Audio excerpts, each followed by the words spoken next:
يعتبر بيان أول نوفمبر 1954 دستوراً ومرجعاً للثورة الجزائرية، حيث رسمت بنوده الخطوط العريضة للكفاح الثوري، وشرحت للعالم بأسره أسباب اندلاع ثورة التحرير.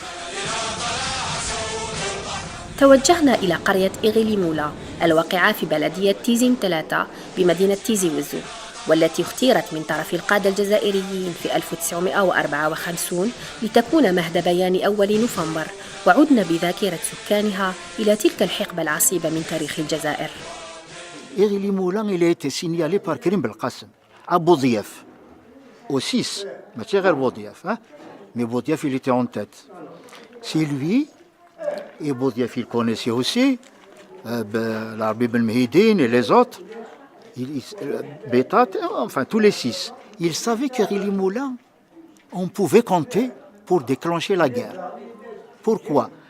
Parce que la guerre, si tu déclenches la guerre, surtout la proclamation qu'ils ont décidé de faire avant, c'était pour avertir les nations, les autres nations, comme quoi que nous ne sommes pas des bandits ou des rebelles ou des terroristes quand ils vont nous appeler par la suite. Non.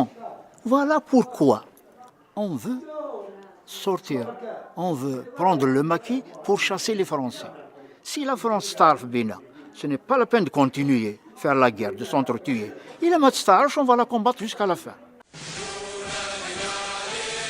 تمهيداً لانطلاق ثورة التحرير، أرسل قادة الثورة الجزائرية الصحفي العشاوي إلى قرية إغليمولا لكتابة وطباعة بيان ثورة التحرير في ليلة 31 أكتوبر 1954، وباشر المناضلون في توزيع آلاف النسخ من هذا البيان عبر التراب الوطني. Ils ont choisi l'Aïchaoui comme journaliste qui devait faire la frappe et la Ronéo. Et Karim Belkacem s'en est occupé personnellement. Djebou l'Aïchaoui, Djebou en voiture, comme si c'était un enlèvement. باش واحد ما يعرف. Discrétion totale. Dans la maison, la première maison, derrière la frappe, il fallait une Ronéo pour tirer les imprimés, le stencil. Alors, comme il n'y avait pas d'électricité, ils ont pensé à la maison Hadi, où la maison Hadi c'était un membre du comité de révolutionnaires. Il dit Rebah.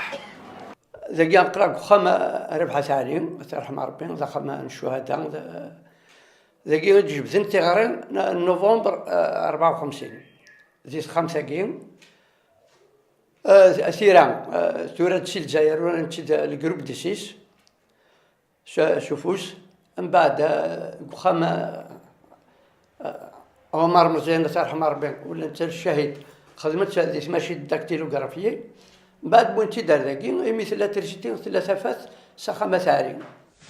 ردود فعل المستعمر كانت وخيمة على إغليمولا، حيث انهالت فرنسا على المنطقة وسكانها بالهجومات الجوية والبرية، قاطعة العهد على تدمير المنطقة كلياً.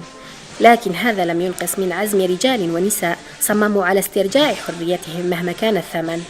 الجهاد خمنا إننا جماعة دقي جماعنا دقي بابر فلاشر قدر جماعة دقي هضرنا نغداك وإلا قد تخمم مايا إلا كنا نكثف في حقنا إلا قد فرنسا تنسوفا صافي هضرنا نغد أين يا نفارق كان وثنسلان تيرار دقي فرنسا تيلا إغليمولا تودك أذكر زي ماشي دير بازيزنا يحون في لنا عقلا نقولد فما موش دير قراني نخدم الكل يرقى الصمتوت كل يوم يخدمين مويزمر كل يوم يخدم يعني شي نورمال تمورتنا غير قنخدم إلا كان مازال قرة دي في الحالة مازال نخدم.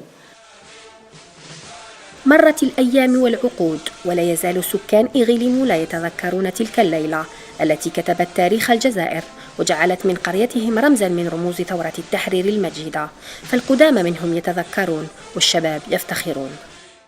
تصن صحان فرح يسمى طحان على جنسنو بدو كنت شيكيا ميم طو تدرتنا الساقمة ذنيني اختي دحان سنين تصن صحة يا ربي خصنا نصنع رحمة ثني رحمة ربي. الجزائر بوتيت الإيمان أكد الخاوة ينفق فرنسا ولاش المترا واش أنا الجزائر ونسوار سي دامن الجزائريين وللحفاظ على ذاكرة الأجيال بادرت السلطات بتسجيل منزل الشهيد ربح إيدير الذي طبع فيه بيان أول نوفمبر 1954 معلما تاريخيا ووطنيا في الجريدة الرسمية رقم 34.